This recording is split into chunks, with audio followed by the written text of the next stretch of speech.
Josh Poysden, welcome. Thanks for joining us, giving up one of your nights during lockdown. No doubt you could be doing infinite other things or watching many things on TV, but we really appreciate your time, mate. Pleasure, Brycey. So just off the back of that little intro chat that we were having, it's clear that you love spin bowling, don't you? Would you say obsessed is too strong a word? I don't know really. I think I just love it. Obviously really enjoy my cricket, but in particular when there's a spinner bowling on TV or whatever, I always just sit and watch it. And I probably couldn't say the same for all cricket, but I just really enjoy spin bowling, and whether that's because that's what I do or it's different interests. But it's just something I've always been fascinated by, and watching other spinners go about their work and just talking about it as well.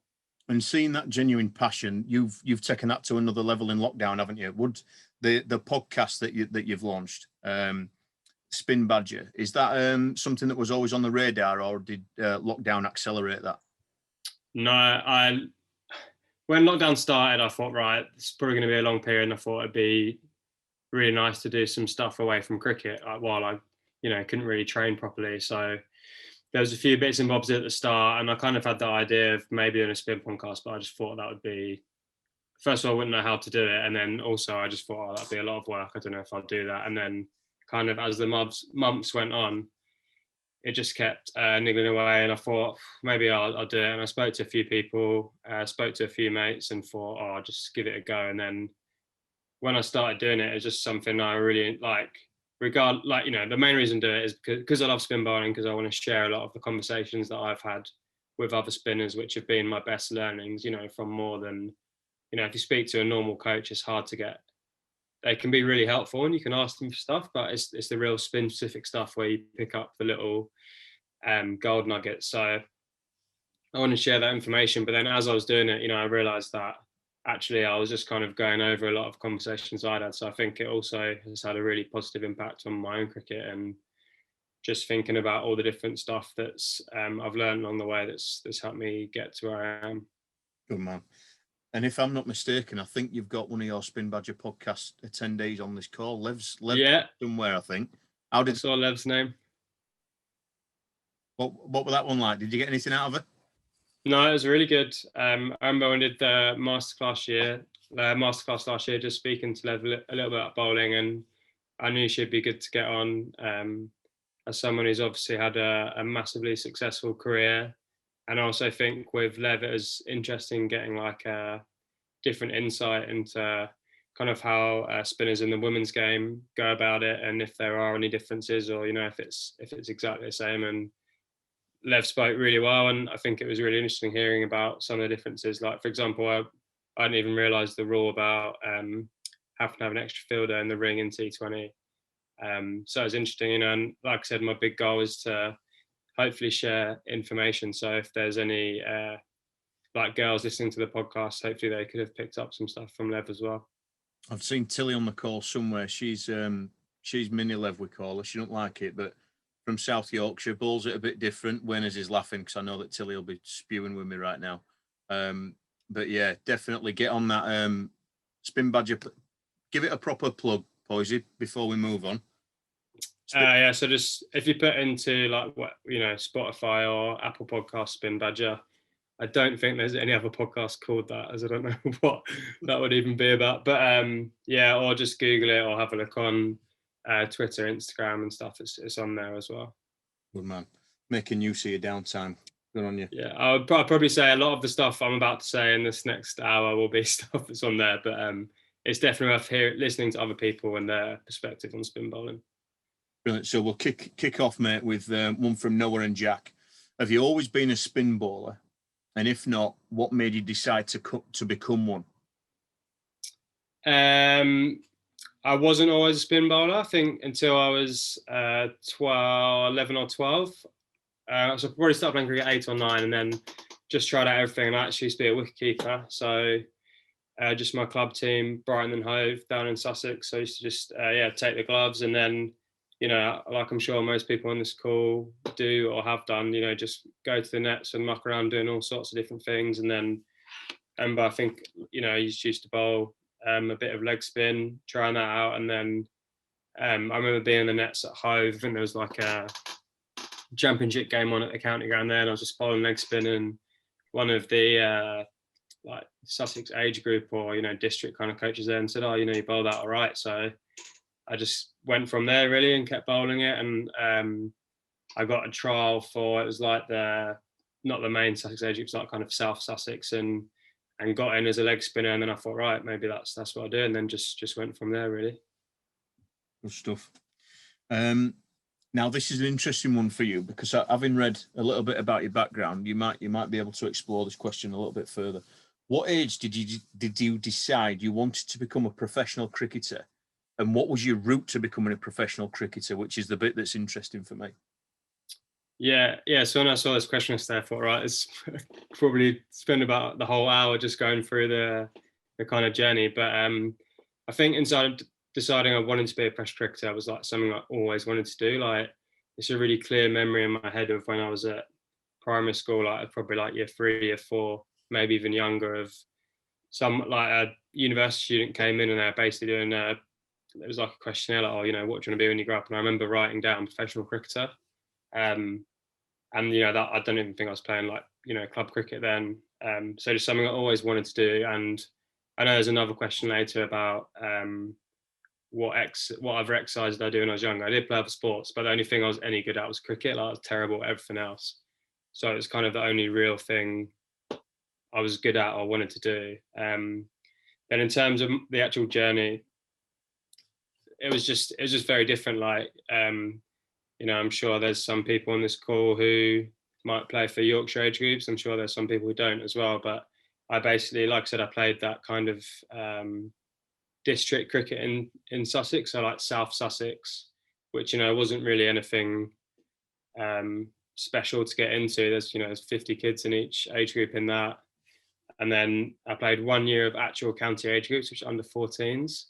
And, you know, I didn't get picked the next year, which was completely fair enough. I don't think I was probably good enough for that age. But, you know, like when you're that age, that feels like in the world, and you kind of think, oh, you know, you feel like that's what you are. You know, I thought, oh, I'm a Sussex cricketer at 14, this is amazing. And then you don't get picked, and it, you know, it's really hard to take. But I think one thing that happened then is I learned a lot about myself. You know, I learned that, and I learned a lot probably about life, and especially at the moment, about things don't always go your way and you're going to get setbacks. But I just remember straight away, I just thought, right, how am I going to get in the next year? And that didn't happen. And I didn't actually play any representative cricket again until I was 18. So 4 or 5 years of just playing club cricket. At that point, and then when I come in there, at that point, when you weren't selected at 15, you've just said that was probably the right decision and you weren't good enough. Could you at that time, or is that looking back retrospectively with a different head on? I think when I was that age, like, that's a really good question. I think when I was that age, like, I didn't really think about like, oh, is that fair or not? Like, and I just didn't really think, like, I think as you get older, and especially now, you know, you're always thinking, oh, what does he think of me? Where do I stand? Like, you compare yourself to people. But I think when you're younger, like, you just play the game, and, you know, it was like, right, you didn't get picked, so it was like, right, cool. It wasn't like I wouldn't say I was bitter towards any particular coach who was picking the team or something that happened. Like, and then I think now with hindsight, I can think about maybe the performances I did for Sussex when I was playing that 1 year, or, you know, I just knew I wasn't quite as good as some of the other players. There was a couple of other players, for example, they were batters, but they went on to play professional cricket. Luke Wells and Matt Machin, and they were just in a different league. And it's like that. What I realised was in each age group, and you see it now with Yorkshire being thudders, like there's probably 1 or 2 players in each age group who are actually going to make it. And it was, for me, it was very obvious that I wasn't in the best 10 players in the team, let alone the best 1 or 2. But like I said, I just went away and played club cricket, and then I just loved it and just played so much. So I'd play for like 4th 11, 3rd. I remember a couple of years in a row I played for every 11 at my club, just because even if someone dropped out the first 11 last minute, they knew I'd play, like playing Sunday cricket, all different age groups. So just playing loads and loads, and like not because I really wanted to make it, or because, you know, I thought, oh, I've got to work hard, like literally just because I enjoyed it. And then a big kind of turning point for me was when I was 18, just finished school, I had a gap year. I went to play grade cricket in Sydney. And like, I've basically been playing like club second 11 cricket before that. So it wasn't really, if I said, oh, I'm going to Australia to try and be professional cricket, like it would have been a ridiculous thing to say. So I just went and enjoyed myself. And while I was there, I thought, oh, I might as well work hard. So I didn't really know what I was doing, but just started bowling more and more and doing a bit of fitness stuff. And like did really well over there. Again, like talking about setbacks, like I got there and started in 5th grade, I think, in Sydney. And again, like that was definitely the right decision. Like I really but then I improved really quick. Ended up playing 2nd grade, which was actually a reasonable standard. And then came back, and I just literally like got in touch with someone at Sussex and said, "Oh, can I come and bowl on the nets?" Did that, and then like someone got injured and ended up playing a second team game. And then that was when I really thought, oh, if I can play second team cricket, like I hadn't even played much first 11 club cricket, but it just kind of happened quite quickly. And then I moved clubs as well in Sussex to make sure I was playing first team. And then and then things went from there really. But again, like even that was at 18, and I didn't sign my first contract till I was 23. So there was kind of 4 or 5 years where things started to go well. So, but I was still nowhere near being a professional cricketer, and I played university cricket. I made a decision to go to a place where I could train and play properly, and then from that got put forward to a team called the Unicorns. That was kind of the best, supposed to be the best players who weren't signed. I'm sure Wayners would have played against them. And we played in the county one day competition, and I like did quite well on that, and then got scouted for Warwickshire through that. And then, but even then, like talk about lots of setbacks. Like I had a whole year on trial at Warwickshire. Like I even played like I think 6-7 first team games, and they still didn't offer me a contract. So it was a long old journey. But like when I got there, it was a special moment. So that's testament to yourself for sticking at it.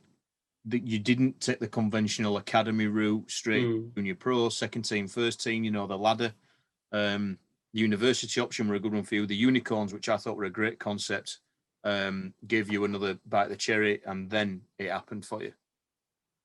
Definitely, and I think the one, like I feel like I've waffled a bit there, but the one thing I'd really want to get across is that even if things don't look like they're happening, or there's better players than you at a certain age, like if you enjoy it and you really want it, like just keep going. Like the great thing about the university scheme is that I could also get a degree alongside training and playing really hard. So it felt like I was getting the best of both worlds, and I wasn't going after this dream and kind of putting the rest of my life prospects at risk. Like I could do it both. And I think if you do really enjoy it, like it's almost never too late really. Like you can find a way to hopefully try and get yourself following your dreams. Good stuff. So having just heard about that journey, was there ever a time you felt like giving up, and if so, what made you keep going? Yeah, I don't think there was times when I thought about giving up, because I was like genuinely really enjoying everything about it. But there were certainly times when I thought like it wouldn't happen, like especially like 16, 17, like I just didn't really, I thought it was absolutely no chance. And I kind of like, I guess, resided myself to that fact. And I remember speaking to Dad, and he said, I said, oh, someone play cricket, and it was just kind of like, well, that's obviously not going to happen. Like you're playing second level club cricket, but and even like there's times when I wouldn't be bowling well, and you're thinking, oh, I'm just not good enough. But one thing again I've learned is like, even if you are, it's not coming out great, like it's funny how quickly things turn around. I remember even at Warwickshire when I was on trial, because I knew I was so close to achieving it and playing professional cricket, I just started putting so much pressure on myself. And I just started bowling terribly because I was so close, and I just thought, oh, this is it. This is my big chance, and I'm mucking it up. But then I think I didn't get picked for a second team game one week because there were some first team players available. When I had a week off, came back, and then just started bowling really nicely. And within a week, I made my first team debut. So I think that's probably when I haven't felt like giving up, but I just thought it wasn't going to happen. But it's just funny in cricket, like how quickly things change. And there's probably like 3 occasions in my career I could look back and where I thought, I'm just not good enough here. And then things just seem to flick really quickly. Like if you just keep doing the right things and, and working hard.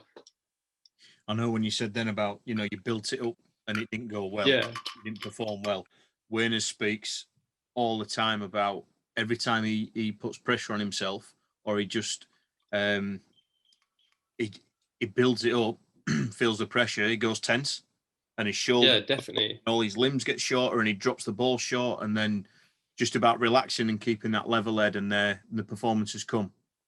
Yeah, I think in spin bowling, that's the key, is you got to stay relaxed. But it's how do you do that? And I think even now, that's like always my biggest battle is how do I take the pressure off myself? Not from anyone else, just what I'm doing myself to go out there and relax and play my cricket. Remember, even when I first signed at Yorkshire, it was absolute dream move. I was in my last year at Warwickshire. I'd signed, and I thought, oh, I don't know what's going to happen here. Like, am I going to be out the game?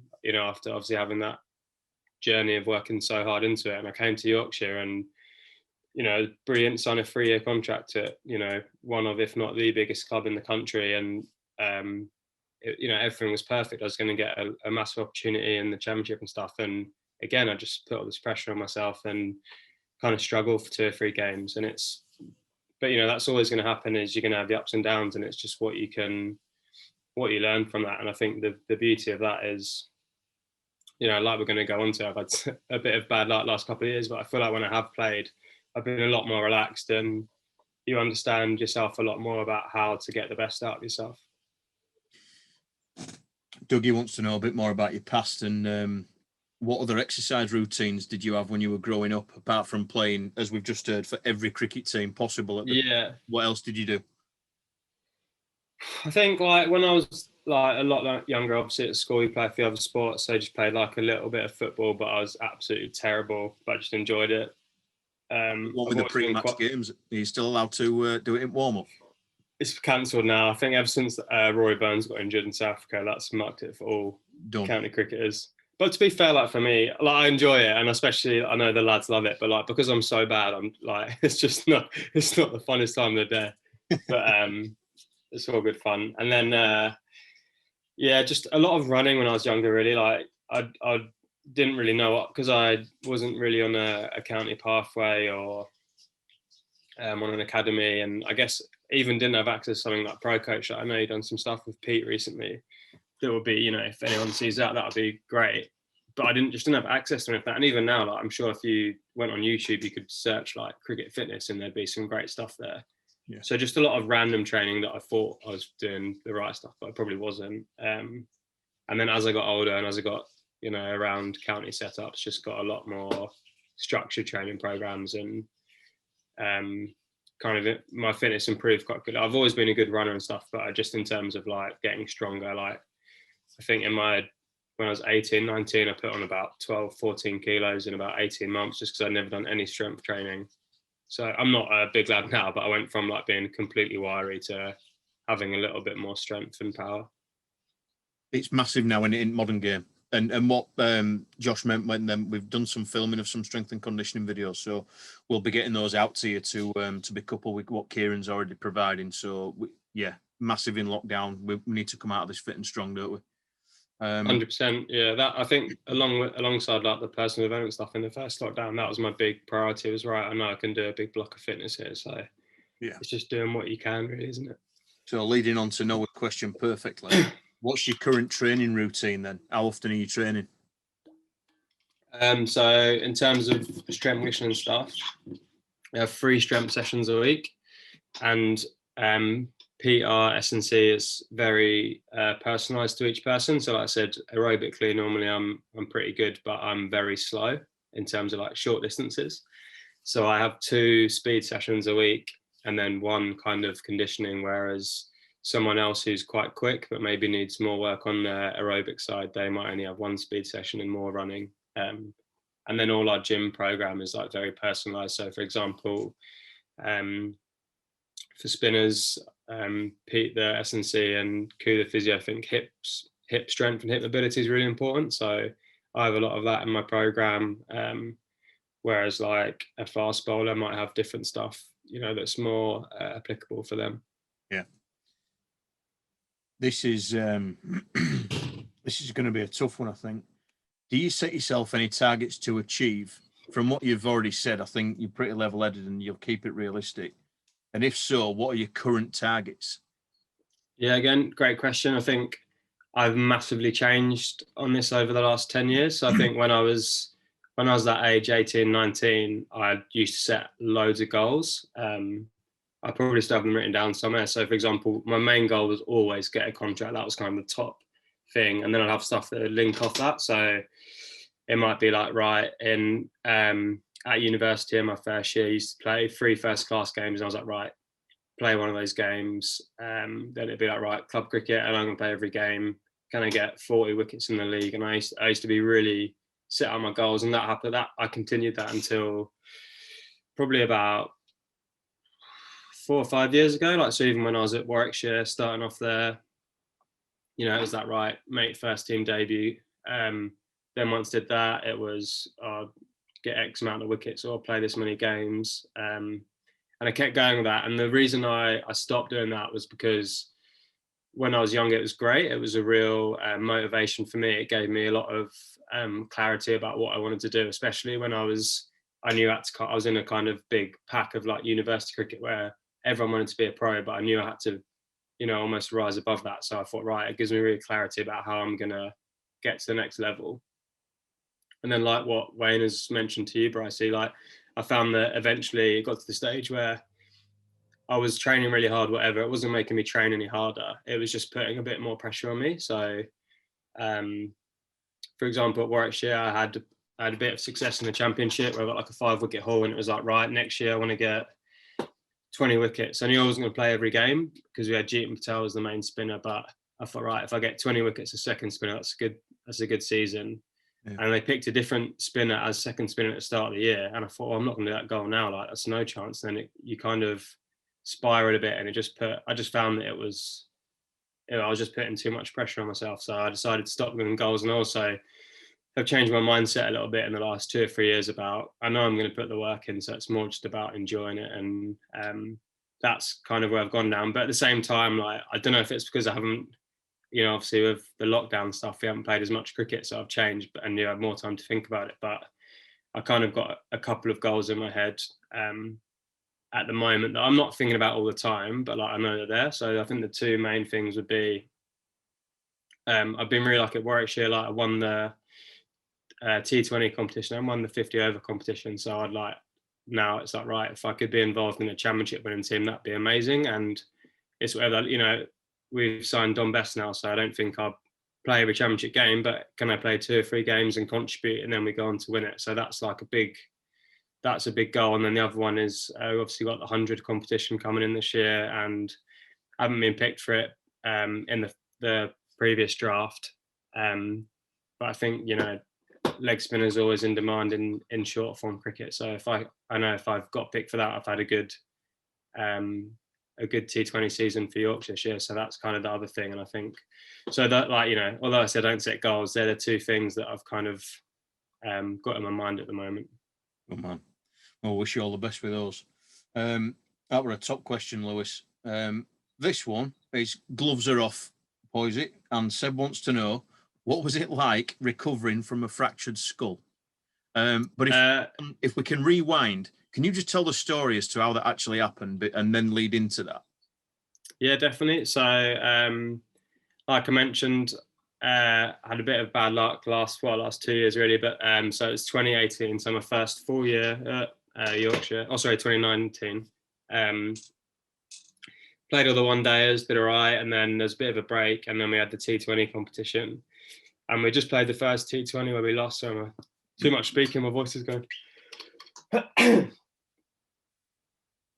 And basically we had a training, and we had Don Bess on loan, who's obviously now playing in Sri Lanka at the moment, and finished my bowling, went to do some batting, and he was batting, so I thought I'll give him a few throwdowns, and I was basically just chucking him some spinners, and as you would do in white ball practice, like, he's absolutely whacking them everywhere.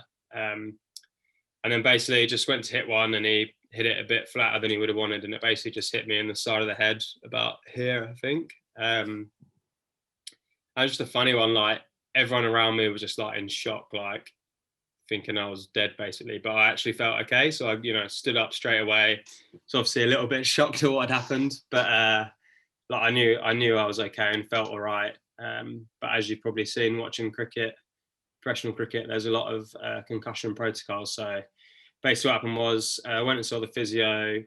He said, right, just going to ice it for a bit and then we'll do a concussion test in an hour or so, when you've kind of settled down a bit. So I just sat there and I was just feeling completely fine. Like it was a bit of a joke about what, like me just sitting there with an ice pack on my head.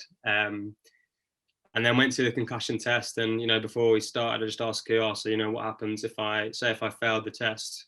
What does that mean? He's like, oh, well, you're out for like at least 2 weeks basically. And it's a week from when you fail it, you get another chance. And I thought, but, the Roses game's on whatever it was, Thursday. I was like, mate, I can't miss that. Like, no way. And like I said, I actually felt okay. So I was like, right, I just need to pass this test.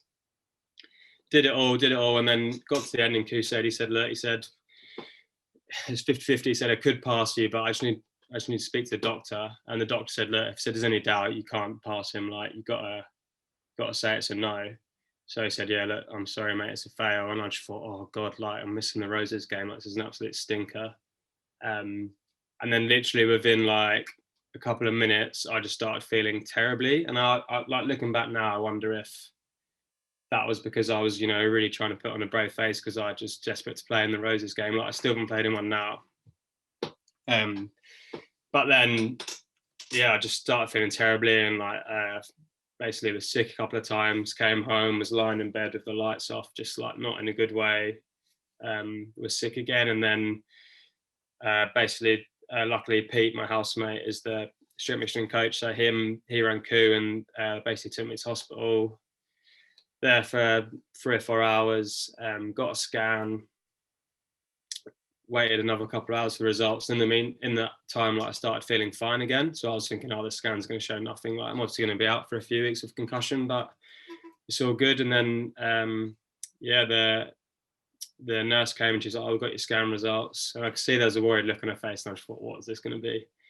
And just basically said that I'd fractured my skull, had internal bleeding in my head and bruising on the brain, which was a bit of a shock considering I'd started to feel a lot better. And even just saying that now, like seeing some of your faces, like it just sounds really bad. So for example, like, I was ringing my girlfriend and she's like in tears, ringing my mum and she's like, oh my God, you're right. And I'm like, well, yeah, like I feel fine. But I basically had to stay in hospital for about 48 hours. And in the meantime, obviously I'd seen all the specialists, done all the tests and stuff, and they said there's a big thing called second impact syndrome, which is if you get another hot knock on the head before it's fully repaired, that it's really dangerous. So they said you can't risk that for, I think it was like 3 or 4 months. So they said, look, your season's done, like you can't do anything. And it was like July, and it was just a bit of a shock, really, just to have the season taken away. But yeah, so just a bit of a stinker, really. And I couldn't do any, if you pull your hamstring, you got rehab to do. There wasn't really any rehab I could do. So yeah, just a bit of a funny injury. And yeah, I guess so that was my season done. Unbelievable. So looking back, have you got any way of avoiding that? Would you now give throwdowns with a helmet on, or would you if we're doing any white ball practice, yeah, I'll wear a helmet. And I joke with people, that's almost my legacy now, is whenever we do white ball practice, you see all the coaches with helmets on. So I don't know if that's the best legacy to have, but yeah, that's just a kind of rule we have now. I've got a feeling you've got a very, very brave face on that. Bleeding, that doesn't... I meant no wonder your mum and girlfriend went to pieces. No, I honestly, like, for about 2 weeks after, I just felt like a bit groggy, like almost like I had a few too many beers the night before. And then after that kind of 2 week period, I literally felt completely fine, which is why, again, it was such a weird period, because I felt completely fine in myself, but I just knew I couldn't play cricket. And it's not like I could go in the gym, like, there's nothing I could do. So good practice. Again, this isn't cricket related, but this is something else I normally say about it. So when the specialist said, oh, look, you can't play cricket, I just thought, what am I going to do the rest of the summer? I said, so I love my golf. I said, what about golf? he said, yeah, that's absolutely fine. Like, you just got to wear protection. And I'm thinking, like, what do you mean wear protection? He said, oh, just wear your cricket helmet. And I'm like, I can't play golf in my cricket helmet. Well, you could, but in the you end, want to. Well, yeah, but in the end, you know, I did a bit of research, and I don't know if you've ever seen like builders wear the kind of like bump caps. So I just wore that for golf. So it made me only look a little bit funny rather than like a complete idiot. I remember seeing that on social media, yeah. Yeah, that's basically how I spent the rest of the summer, was just playing golf. So. And how's your handicap now? Well, yeah, it was good, to be fair. Sorry, I know I haven't even answered the main question there in terms of how I've recovered. Like, again, because I felt completely fine after a couple of weeks, like it was fine. I think if I'd been bowling in a game, I wonder if there would almost be a bit of mental damage there. But the fact I was literally just giving throwdowns, you know, I haven't really had any like kind of flashbacks in cricket or anything. And I think one of the first sessions I did back when I started training again was I did like a short ball session on the machine, and there was just no kind of extra fear than, you know, you'd have doing that session anyway. And then I went away and played cricket in New Zealand last winter because I knew it'd be really important for me to go and get some game time in again, which with COVID was definitely a blessing. But yeah, like, you know, luckily there's been nothing's kind of come back from it since. So, but yeah, I guess it was scary now looking back, and, you know, you think about all the different things that the specialists were saying.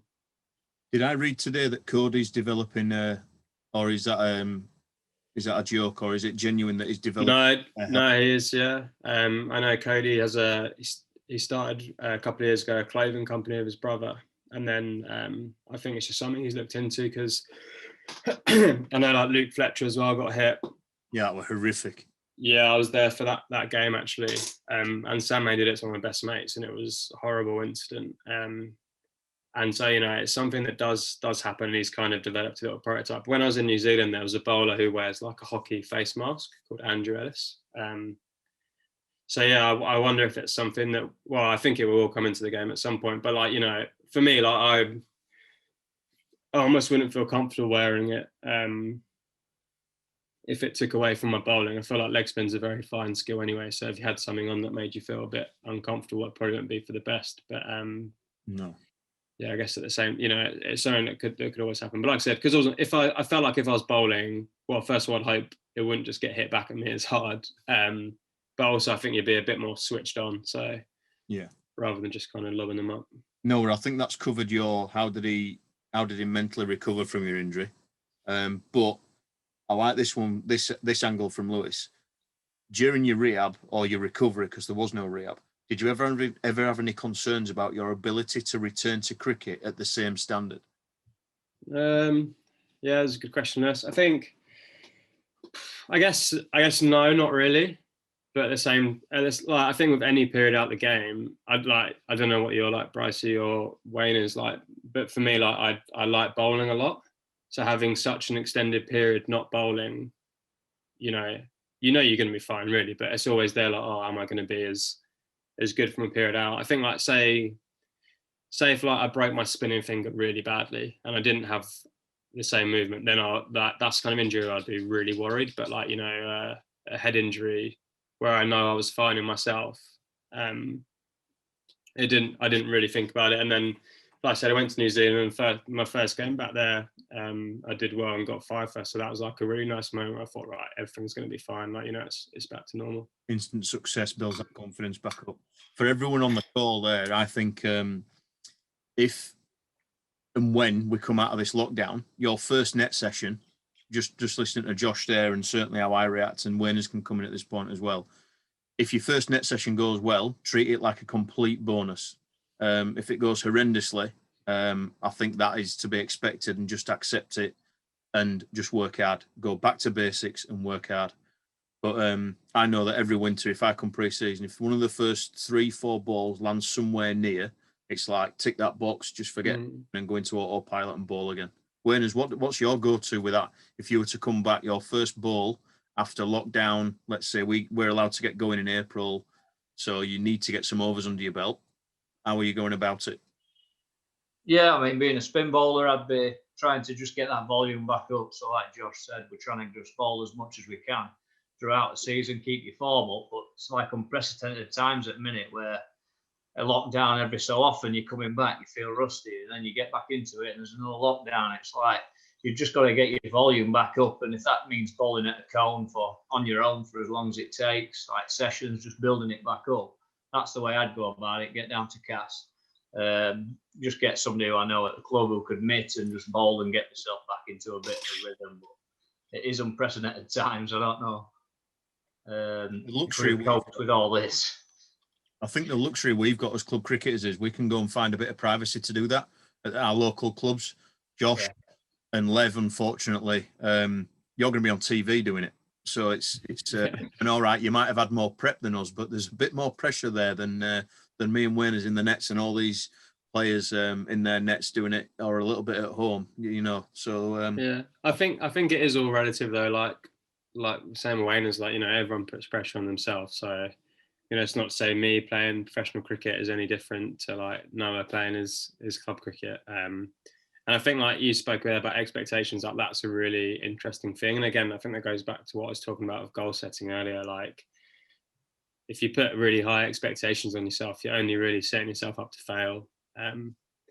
So, you know, just go and enjoy it and just kind of see how you go, really. there's a few boys you want to know the number one tip or piece of advice you would give any young cricketer, not just specifically a spinner, but then they also want to know for a young leggy, what's that number one tip that you would give? Yeah, so for me, like, I guess I just kind of started going to there briefly is about that, like, and everyone says this, like on the podcast, for example, I will say to someone, right, what's one on-field or off-field bit of advice you got? And like basically everyone says, oh, you got to enjoy it, which is so vague, like, oh, just enjoy it, whatever. Like, what are you like, well, how does that make me a better leg spinner? But I think without getting too deep, like that's the whole point, is like we all play cricket because we love it, you know, whether that's a young boy or girl, 8 or 9, or like me as my job. Like I think that's why we play. So what's the point of like trying to get better if you don't enjoy it?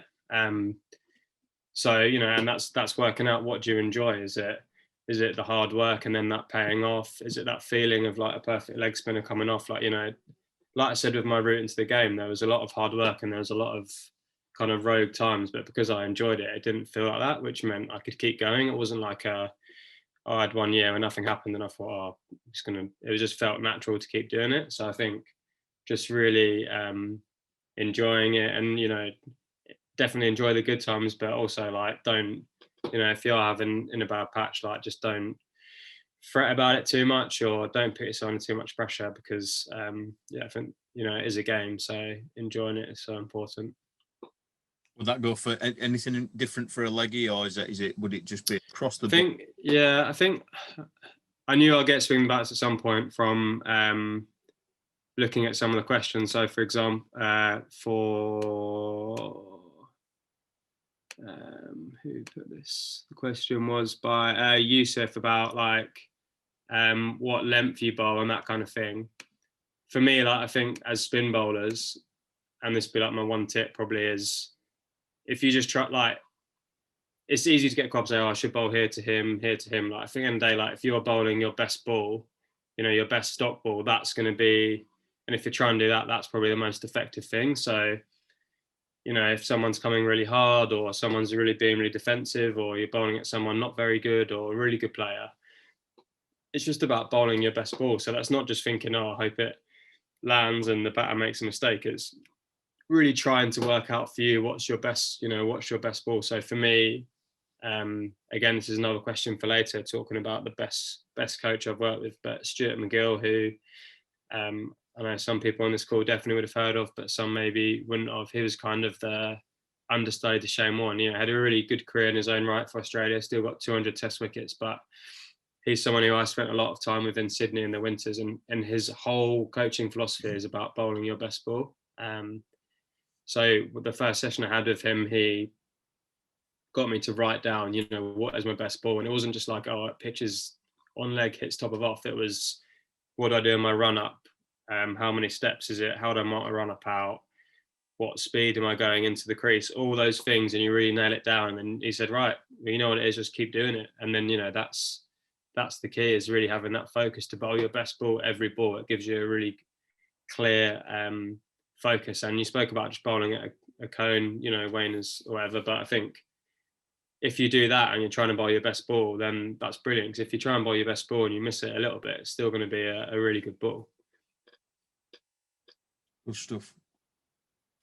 This is identified by Charlie. Perfect. Mindset is really important for a spinner. In matches, when you're struggling, how do you deal with this?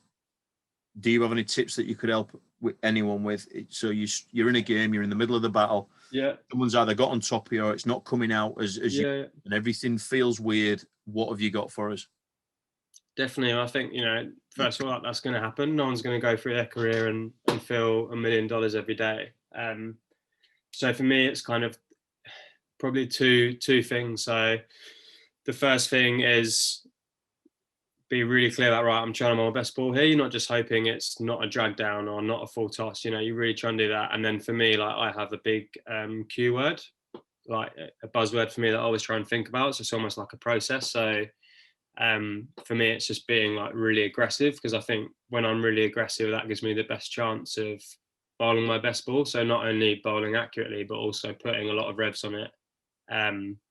So that's kind of what I always do, is if I'm struggling and I bowled a bad over, whatever it is, say, right, come on, just be really aggressive and that. And I think it's easy to like say that, but, you know, really make sure am I doing it. And like, I'm also a big one for writing. I write a lot of stuff down. So I spoke earlier about writing down my goals. Like, I've in my cupboard, I've probably got like 3 or 4 almost cricket diaries, like full of stuff. And I still do now, but I do it a bit now. It's a bit more like kind of less formal. I just do it in the notes on my phone. And before every game, I write down like, right, what am I going to do like tomorrow, say?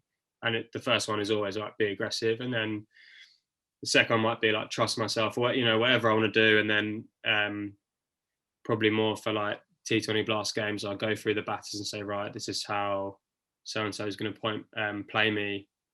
But, you know, because I've written down, right, be aggressive, the next day when I'm under the pump, I just think back to that and it gives me something to focus on. Perfect little segue that, mate, because there's a few want to know, including myself and probably Warners. I'm always worried when I'm bowling leg spin that I'm going to get it for 6s and 4s. How do you reset your mind during and over if you've gone for a lot of runs? So you will bowl at some ultra aggressive batsmen with skill sets through the roof in the modern day game. How do you reset in the middle of all that? How do you do it? Yeah, there can be times when it's absolute carnage. Like I spoke about unicorns earlier. On my list day debut, played against Somerset at Taunton, which is quite a small ground area. I basically bowled in the power play to a short boundary on the leg side to Trescothick. I don't know if Wayne has bowled him, but like for me, like he was my absolute nemesis. Like, and so I came on to bowl first over 2 dot balls, and then he literally hit my next 4 balls for 6. And it just goes really quick. Like there's probably only 1 ball that didn't pitch where I wanted to, but he just absolutely dealt with me. So it was a really good lesson in basically my first professional game about, if that happens again, what are you going to do? And I think the first thing is like, take your time. If you're having a really bad over, you've really got to take time. Think, right, should I do something different, or is this, or is the plan I've got at the moment the best plan? And I think, say if you've bowled like it where you want and they've gone for 6 and you feel like it's an easy option for the batter, then probably the answer is change your plan. So on that note, like even this winter, I've thought about that. So we played against Notts at Trent Bridge last year, and actually a very similar situation to Trescothick. I had a short boundary leg side, bowling stuck it, and he slogs at me for 2 or 3 4s or 6s. And I hadn't practiced bowling googlies around the wicket, which in hindsight would have been the right option, but I just didn't have it in the locker. Whereas now, like this winter, I've practiced that a lot. So if that happens again, I have that option. So I think just being really clear with your plan A or plan B or even plan C, and then if you are having an over or a spell where you're really taking a bit of tap, you can think about that and then have different options. But I also think that's linked into some of the stuff we've spoken about bowling your best ball. Like if you feel like your best ball he's hitting them and he's almost getting lucky, then the plan is probably just to stick with your best ball and really trust that. But yeah, it's hard to say. I guess you just got to work out each situation. It is. I can guarantee any young spinner on this call will, the first thing they will do if they get it for 4 or 6, because I still do it now, and it is, I know it's wrong, but I still do it. The first thing I want to do is get the ball back in my hand and ball my next ball as fast That's so true. as possible, just to make sure I'm not going to go for 4 or 6 again. But what you said at the start, I always got told, go to your mark. When you think you're ready to go, take another deep breath and then go, because then you know you've taken a second out. It'll feel like a week at the time, but if you can take that split second, you're giving yourself a chance. Definitely. That was a big thing. Again, going back to McGill, like here, he's got it now in my routine where I take a big deep breath at the, too much nattering. Take a big deep breath at the top of my mark every ball, because that kind of relaxes me. And I think if you have been hit for 4 or 6 the ball before, you can really emphasize that and make sure you're doing it properly. Would you agree, Wayners? Lev, if she's on the call, plays a lot of limited overs cricket, very aggressive batsman again. Wayners, would you say the same? Yeah, there's nothing worse, is there, when you get it into trees and can't find ball, and you're like, oh, this seems like it's going on for an eternity. Everyone's thinking, oh, you've been hit for 6. You don't know what anyone on your team are thinking. But as I got older, like you say, you take a bit more time. I'd now go into more games, or as I got older, I would, thinking, right, if I get it for 6 in this situation, what are my options? Always having options. And if you do need to think on your feet, speak to an older head in the team. I always used to speak to either the wicket keeper or older batsman. What do you think? And just get a couple of opinions just to think, why don't you try this? Oh, that's a good idea. Or if it's not, right, what do you think? And just trying to get a plan together. Use your teammates to think, right, how are we getting out of this mess, rather than just me who's been hit for 6 getting out of this mess. So you go get your mates to help you. Yeah, help you get your mates, see what they think. Some will be looking around into the crowd, but it's the more experienced heads you'd want to speak to anyway. Lev, I'm coming to you because I think the way the women's game's gone, more often than not now, you're playing on TV, which adds infinite pressure of, people are watching, it's being recorded, etc., etc. Is that your go-to as well? Would you choose to take a time out, go talk to someone? What do you do? Yeah, I mean, pretty much exactly the same that Josh said. I like to have my captain come over and talk to me, and we're not talking about anything cricket.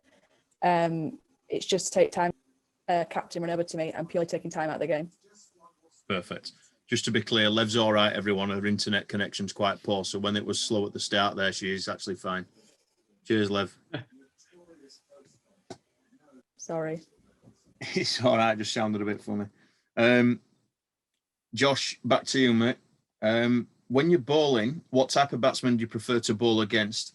Is it a very aggressive batsman, i.e. a left-hander trying to slog sweep you every ball, or somebody highly skilled just trying to rotate the strike? I don't know, I guess probably depends on the skill level. I think all spinners probably had a point when they just want to bowl at someone who's literally patting it back to them. I think especially at the start, spell is quite nice. But I think if you can keep perspective about, what you're trying to do, try and take wickets. If someone is trying to slug you, flip it on its head and think, oh, rather than this is going to affect my figures, think, oh, this is going to give me some more opportunities to take wickets, which is, what we're there to do. So, yeah, I mean, coming out from a league point of view, because I don't have to contend with the players that you do, but more often than not, the best players that I will bowl at playing spin are the overseas cricketers. They paddle sweep you, reverse sweep you, and then take you for a single. All of a sudden, you're going at 5, 6, 7, 8, 9 and over, and they're not breaking sweat. Whereas a lot of the guys that don't face a lot of spin just try and launch you over the clubhouse or into the trees. You're in the game. It's the guys that do it with great balance and in control that I really worry about. The one shot I've always been scared of is if I get taken over extra cover by a right-hander, more than they're not, they know what they're doing, and that is panic buttons. Yeah, definitely. Especially at league level, where a lot of these guys, unfortunately, will learn their trades on small grounds and stuff like that. So it's always looking to go for the big hitters for me, definitely. What style of batsman or type of batsman have you the least success against, and why?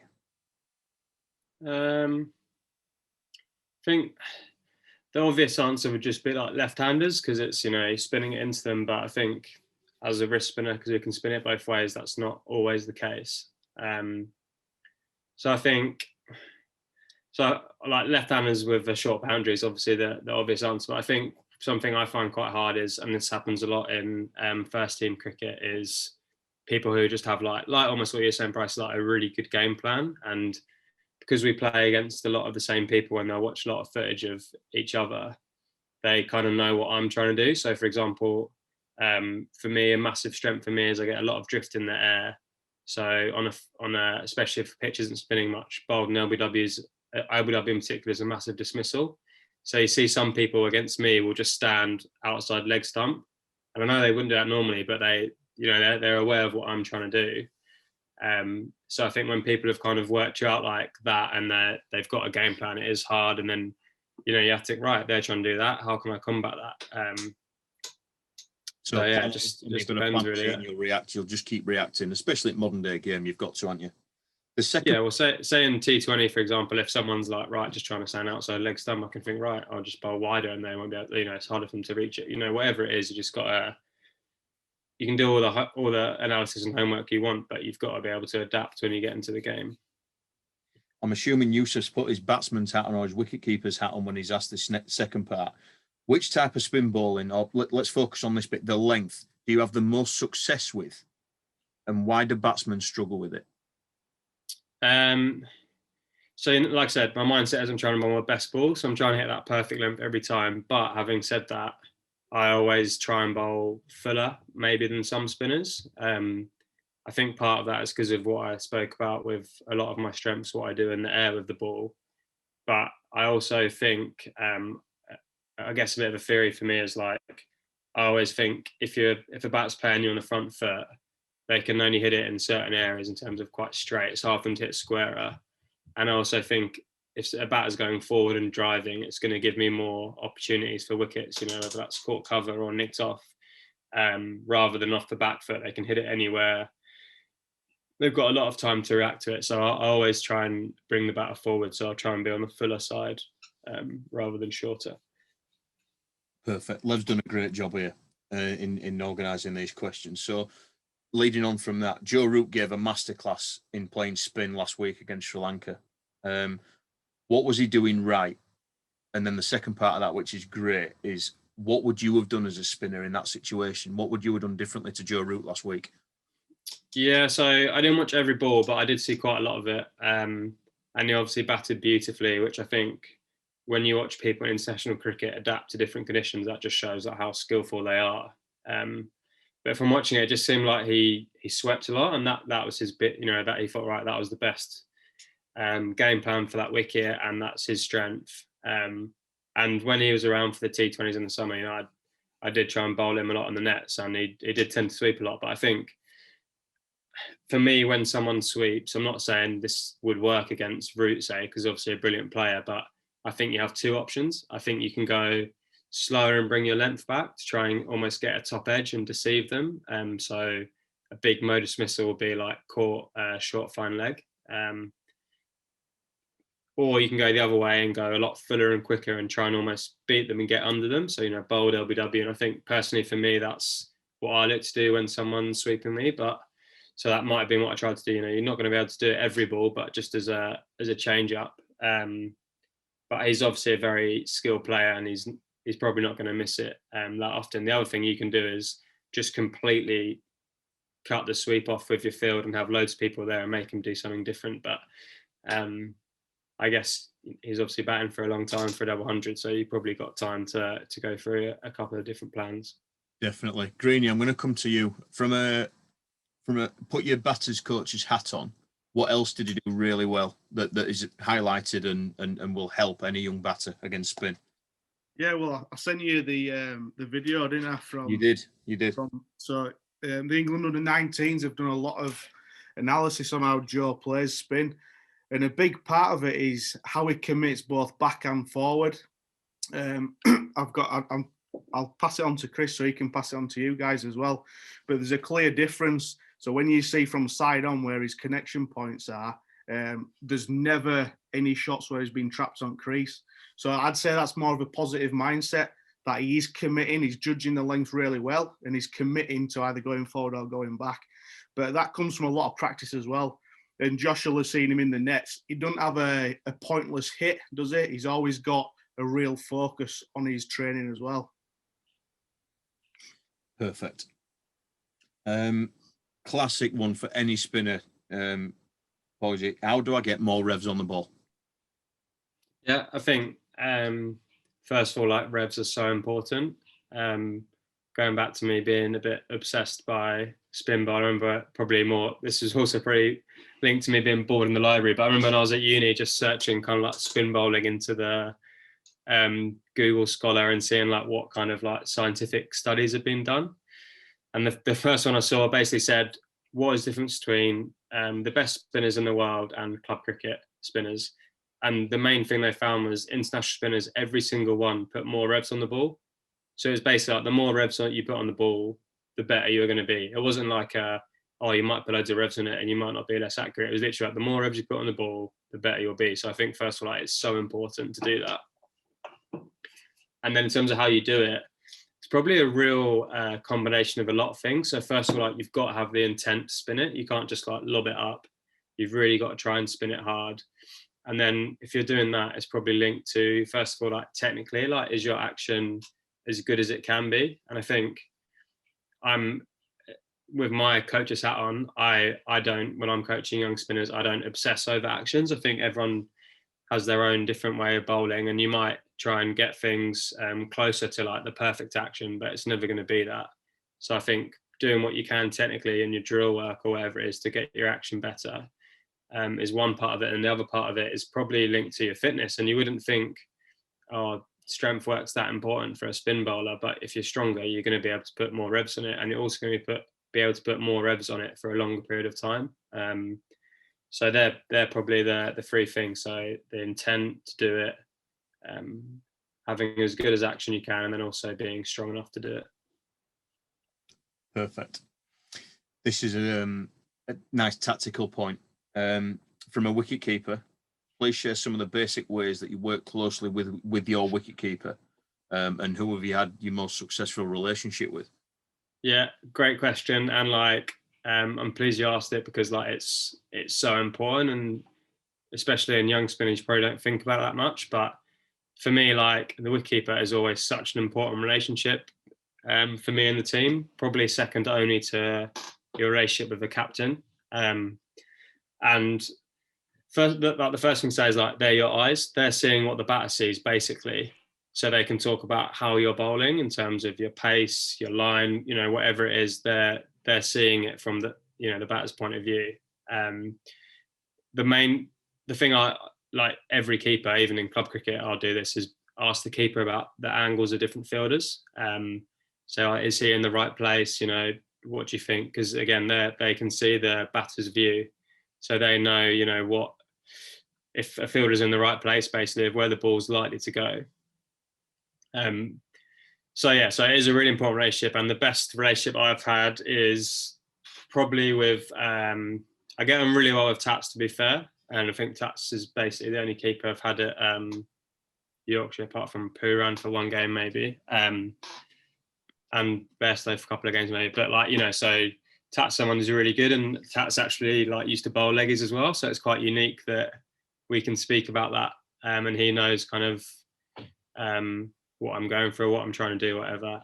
But when I was at Warwickshire, I played a lot of cricket with Tim Ambrose, and he was brilliant. He's someone that when I was at Sussex growing up, he was playing in the first team, so I used to watch him there. So it was a really nice journey after going through everything that I did to then play at Warwickshire and him be the keeper. So I got on really well with him, and he is someone that I could completely trust with whatever he said. I knew it was, you know, the right thing to do. So yeah, relationship with Timmy is probably my strongest one that I've had with the keeper. Great stuff. As these guys get a little bit older and they start playing senior cricket, that becomes very important at that point. Chances are the keeper is a stalwart. He's been there, done it, got the T-shirt, and can help at the end of every over and every opportunity. He will be able to help. Like you say, he's got the best view in the house. Great stuff. Definitely. And you can always ask them what they think. And if you disagree, then that's fine. Like, but you know, it's always worth asking them. Again, going back to like, even when I play club cricket now, I always ask the keeper, what do you think about my pace and stuff? And then it's then up to you to process the information. So Noah's, I think you've already answered this, mate, but I will cover it off. Best piece of advice you've got from talking to other spinners from around the world? I think this is linked to the next question as well, but just from that McGill, from someone who's another spinner and coach, is just that, you know, bowl your best ball, like that. I think that really helped me go from like it improved me very quickly for something that was very simple. So yeah, probably that. Great stuff. All-time leg spin hero, that's easy. Who are you rating at the moment in the world as the best spinner? Yeah, I think there's something probably out of all, like, whenever you spin about yourself, it's obviously always easy to spin about yourself, but I had to really think about this one and when I saw it. So I've gone for two, if that's okay. So I think I've actually split formats as well. So I've gone for Red Bull. I think Nathan Lyon, like, I know he's had a tough series against India, but he's been so good for such a long period of time in Australia, you know, where it doesn't spin loads. And I think he's got nearly 400 test wickets now. So for me, definitely him. And I think I love watching him bowl because of the amount of revs he gets on the ball.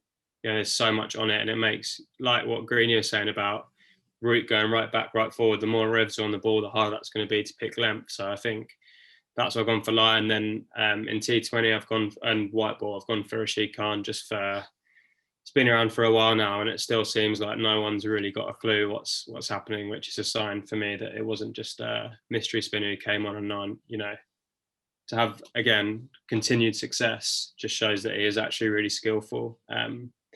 So yeah, so there'd be my two in the current game. Great stuff. In terms of technique, again, I think we've covered this. Which spin coach has had the most invaluable? Has been the most invaluable to you over your career, and why? It's got to be McGill, hasn't it, from what you've said? Yeah, definitely McGill. But I also think it's important to say, you know, because not everyone's gonna on their journey is gonna cross paths with like a international cricket legend. So I think it's important to say that although he's been the main influence, I could name maybe like 30 people who have had a big influence. Just from having these conversations, listening to people, you might only pick up one thing from a batter or, you know, a coach who was a batter, but that could really have a big impact on you. And I think even, you know, going right back to when I was 11, 12, you meet people and some things they say really stick with you. And it's just same with the keeper stuff. Like, it's really good to listen to the information. Like, so for example, everyone listening to this chat, I've obviously spouted off about a lot of stuff, and you could go away and try some stuff, but you've got to work out like what works for you. It might be nothing, which is fine, or it might be everything, which is also fine, but it's just working out what's the stuff that really applies to you and helps you like be your best and enjoy it. Big advocate of a training diary then, you personally? Yeah, definitely. I think as I've got older, it's something I've just done a little bit more informally. Like, going back to the obsessed at the start, I was definitely obsessed about my training from like 18 to 25 maybe. But then the last couple of years, I've just tried to have a bit more of a relaxed mindset. So it's more like I write stuff in my phone. Like, on like my phone is, but I've probably got like 300 notes on my phone, all just of like random stuff that like Juicy, our spin coach, might have said 2 weeks ago. I thought, oh, that's a really good point, I'm going to write that down. Or like Rash might have said when I'm bowling with him, and I write it down. So even if I don't look at it again, the way I learn is if I write stuff down, I tend to remember it. So just having that really. But I think especially when you're young, you can write stuff down and then you always have it there, and you think, you know, it might be in the summer and you think, oh, I'm really struggling. You can look back to this chat and see if there's anything that might help you. Probably the best way as well. Everyone's got the phone on them these days rather than a training diary that you can lose. It's good, is that? Yeah, exactly. It just makes it a lot easier, like, to do, rather than be sat in the changing room with like a big book writing stuff down. You know, not everyone has to know what I'm doing, but I might just be like reflecting on a performance, or do you know what I mean? It's just a bit more subtle, I guess. Saves you getting a bit of a ribbon from your teammates. Or someone getting all your diary and doing things in it. Well, exactly. Favourite moment as a cricketer? Don't know. I think. Don't know. Must have been good. What's that? Sorry. The T20 day must have been good. Yeah, winning T20 was awesome. That was more a culmination of like I just couldn't believe I was in the professional game. I didn't play in finals day, I only played one of the group games, which I guess made it not quite as special as playing. But yeah, I don't know. Really. I think like best moment was I sub-fielded in the Ashes and got a catch, and that was just like the most ridiculous turn of events, and like just couldn't really believe I was there. So for specific moment, I'll go that. But I think my best performance is we played a quarter final at Warwickshire. So, big game. I had to put a lot of pressure on myself and I still came through and bowled, one of my best spells. And I think that's probably the performance I got the most satisfaction out of, just because, like you're under the pump and you really delivered. Going back to your catch in the Ashes, I just want to focus on that for 1 minute, because to get selected to be a fielder for England, you've got to be the best at the county where you're at, if not one of the best in the country when they started travelling around with them. How much focus do you put on your fielding versus everything else? Well, I think that's why it was such a ridiculous moment, because I definitely wasn't one of the best fielders. And I think because of my journey, but like, because of my journey into the game, because I was almost self-taught from not being on the academy, I didn't really get much help on my batting or fielding, and the reason I got to a good level was because I just go and bowl by myself, which I could do. It's hard to go and field by myself, bat myself. So even like now, I'm kind of at an acceptable level for a bowler maybe in professional cricket. But like when I first started playing, I was so far behind that I used to just like panic about fielding, because I almost felt like I'd get found out, because I just knew I was like. I remember times where actually I get hit 5 high catches and I didn't catch any. Like I was nowhere. So I just knew I had to put in a massive shift on it. And then the thing with Ashes was ridiculous was I was basically there as a 12th man to meet Shane Warne and speak to him about bowling, which was amazing. But there was just like a ridiculous run of events where Jimmy Anderson got injured. The 2 guys had been sub-fielding the day before. One of them was Scottish, and the Aussies had found out about it. So they said, he can't field because he's Scottish. The other guy who was ahead of me was like panicking that he was going to have to field a whole session. So he basically like said he did his hamstring. So like I shouldn't have been on the pitch. So that almost made it worse at the time, but better after, just because it was just like the most ridiculous run of events. And then, like I said, I spend so much time in Australia, I'm just there feeling, and all my mates in England are watching, all my mates in Australia are watching. And like, it just goes for you, like, if I muck up here, this is literally what I'm going to be remembered for, like, no matter what happens in your career. So it was a nice moment, but I'd say it was a pretty stressful couple of hours. Can you imagine? Who did you actually catch out then? It was Stark. And it was, so it was good. And then that wicket bowled them out, and then England chased like 70 to win. So it was brilliant. Nice. Which is your favourite ground to play at? Obviously, the obvious answer is Lords, but like Lords is genuinely a special place. Just everything about it, obviously the history. You watch loads of cricket there when you're young on TV or whatever. So I was lucky, especially right at the start of my career. I played a couple of games there and had success there as well. So that is good, and the food is as good as everyone says. So definitely there. But then also like, the 2 teams I played for, Warwickshire and Yorkshire, and they've both got amazing test grounds. I really like Headingley of the new stand now.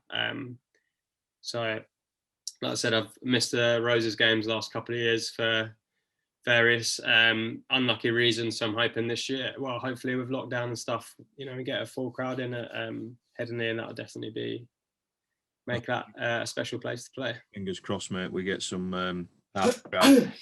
Hopefully a full crowd in for that. I won't going to ask this, but I will do. Seb is a cheeky one. How did it feel when you nearly got to 50? But you got out for 47. So I'll just go back to how hard you've actually worked on your batting. So you almost got there, but you didn't. So was that almost like a pat on the back for getting 47? Or were you gutted that you hadn't got to 50 and you've got to pick yourself up again? Yeah, I think so. That was, like I said, at uni, we used to play the first class game. So that was the first time I batted in first class cricket. And it was just one of those, like, at the time, I was just could not believe I got 47. Like, it was buzzing. But then now, the longer it goes on, I thought, oh, I forgot first class 50. Like, just give the lads so much stick. Like, but if anyone hadn't got one, but yeah, it was one of those, like, I basically worked out, like, when to, right, how am I going to get good at batting? And I thought, right, one thing I can practice is sweeping. So I don't have to sweep. So I just swept. And they just bowled loads of spins. So I basically just swept my way to 40 odd. And they started putting the field out for it. And I just thought, I've got this far, I might as well just keep doing it. And I basically got caught on the boundary with a top edge. But my theory for that was, you know, I've got this far sweep and I might as well keep doing it. But yeah, it was pretty disappointing. But that was the only time I batted that year in first class cricket. So I was just basically strutting around saying that I averaged 47 in first class cricket. So it was a fun year. But like happens in cricket, I got brought back down to earth pretty quickly. It's got an habit of doing that, hasn't it, this game? Yeah, exactly. Even like, I'm not saying what he did was wrong or whatever. There's also been a lot of coverage of it, but like even like Tim Payne, like with the Ashwin stuff, like that's another thing I've definitely had for cricket is like, as soon as you think you've cracked it or you do something wrong by like mother cricket, whatever you want to call it, it tends to come and bite you on the backside. So it's important to always stay modest, I guess. Absolutely. Josh, we appreciate you giving up your Friday night after a long day's training, mate, or recovery, whichever you're on with at the moment. We've covered all the questions that we had down for you, pal, so I'm going to let you get off and get some tea. We really appreciate your time. Thanks, everyone, for joining us, and thanks for sending those questions in. We'll be in touch with everyone for next week's guest of honour. Josh, on behalf of everyone, thank you very much, mate. Thank you. Pleasure. Thank you, Josh. Thank you. Thank you. Thank you. Thank you. Bye.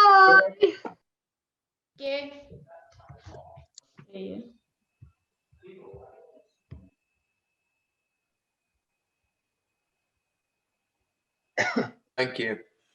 Nice. Right. Cheers, Brycey. Cheers, lads. Thank you. Thank you, Josh. Pleasure, Noah. Right. Have a good weekend, everyone.